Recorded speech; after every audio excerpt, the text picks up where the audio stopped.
शिव महापुराण में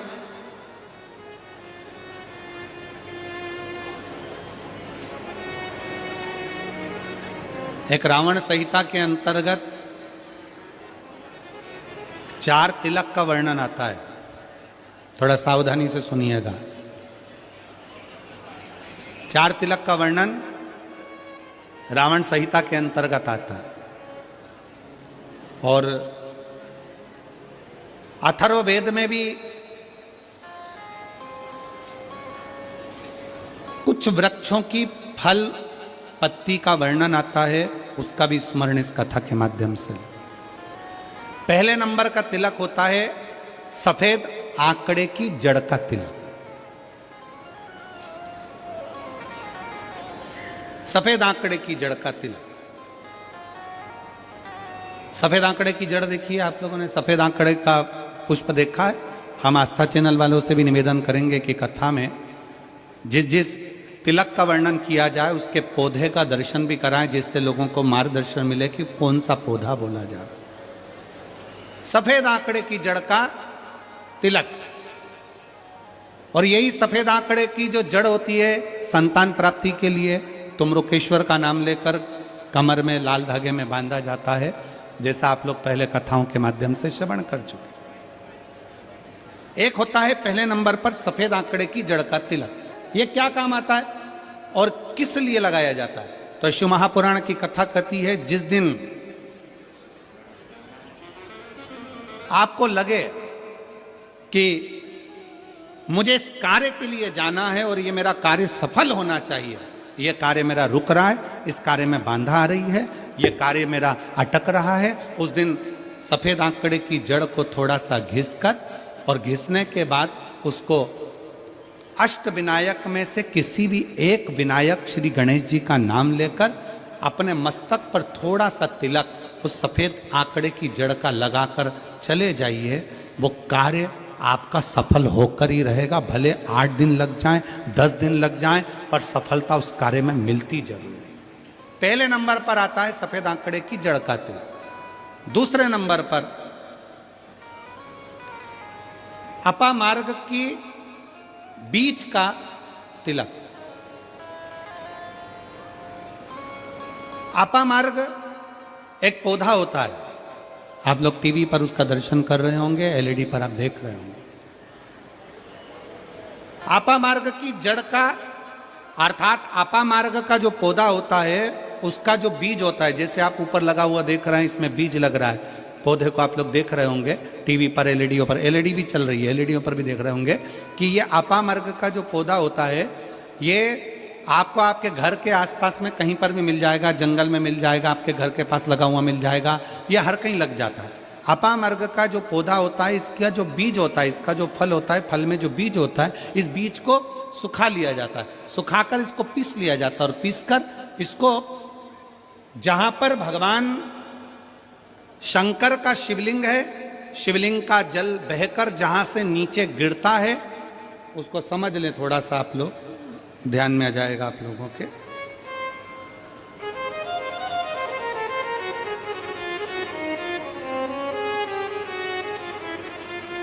इधर देखिए, शिवलिंग की ओर ध्यान देंगे। यहां जो व्यासपीठ के सम्मुख में शिवलिंग बना है, यह शिवलिंग, और शिवलिंग के सामने से जो जल बहकर जो जल नीचे की ओर आ रहा है, शिवलिंग के सामने से जल बहकर जो नीचे की ओर आता है, ये जो भाग होता है, इस भाग पर अपामार्ग का जो बीज होता है सूखा हुआ, जिसको आपने पीसा है, उसको यहाँ लगा दिया जाता है। उसी को वापिस लेकर आया जाता है और उस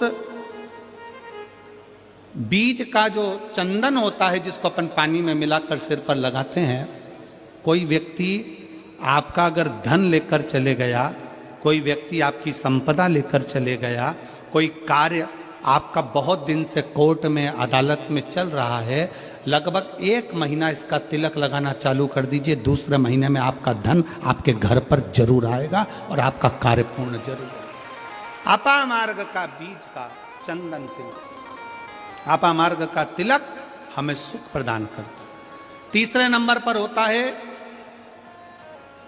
दुर्वा। क्या बोलते हैं इधर छत्तीसगढ़ में, दुबा बोलते हैं कि घास बोलते हैं? जो गणेश जी को चढ़ाते हैं दुर्वा, दुर्बी, ठीक है। टीवी पर आप लोग देख रहे हैं, दर्शन कर रहे होंगे, दुर्वा, दुर्बी, जिसको छत्तीसगढ़ में दुर्बी कहते हैं, दुर्वा कहते हैं, जो गणेश जी को चढ़ता है, दुर्वा। अब आप सबको स्मरण में तो होगा कि दुर्वा कहाँ से प्रकट हुई है। तो शिव महापुराण की कथा में विष्णु पुराण को अगर हम अध्ययन करें तो विष्णु पुराण का स्मरण करेंगे या कूर्म पुराण को पढ़ेंगे तो उसमें मिलेगा कि भगवान जब सुमेरु पर्वत को मंथन के लिए रखा गया था, तब वो पर्वत नीचे दबता जा रहा था, तब कच्छप भगवान अपनी पीठ पर उस पर्वत को धारण करे थे। कच्छप भगवान जब पीठ पर धारण करे तो समझ लो भगवान नारायण की जंघा पर ही वो पर्वत रखा हुआ था, जिसको घर्षण किया जा रहा था, घर्षण किया।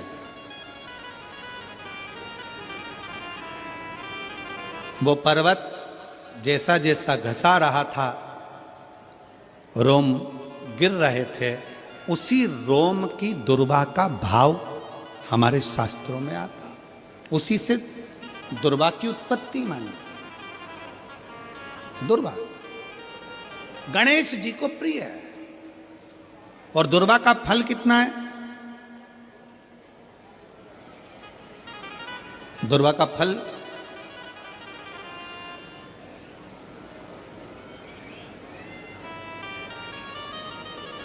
जब एक असुर ने उत्पात मचाया और गणेश जी के पास सूचना गई तो गणेश जी ने उस असुर को निगल लिया था।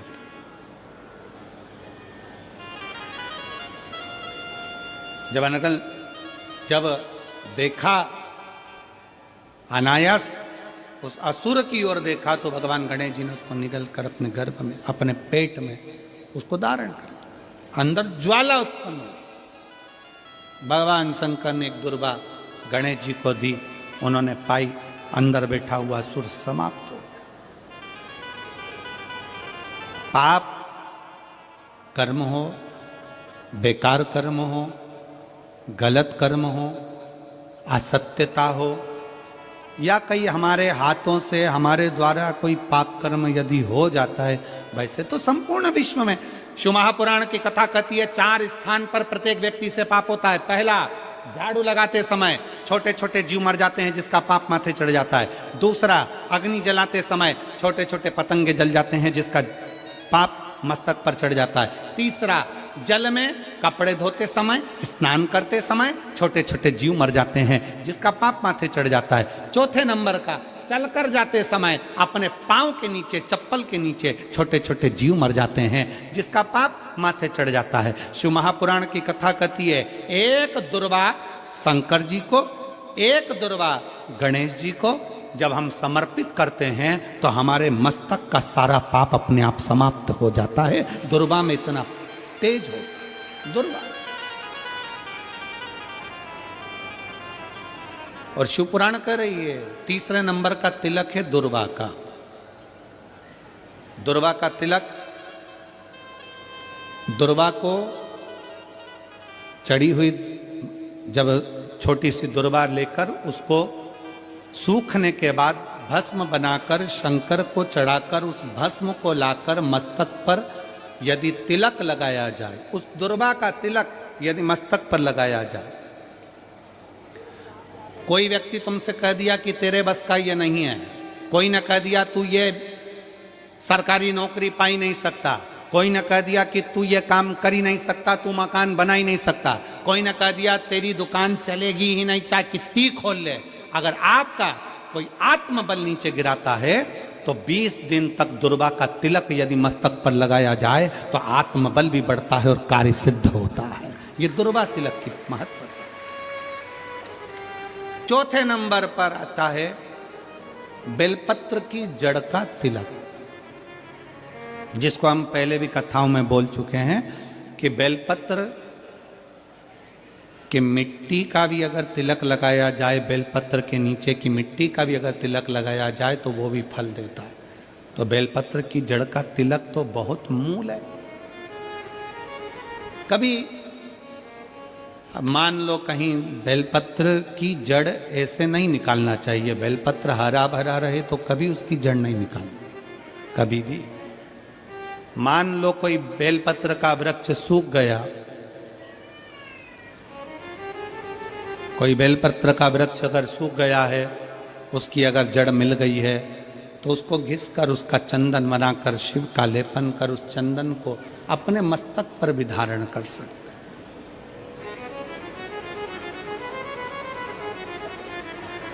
क्या होगा उससे? तो कहा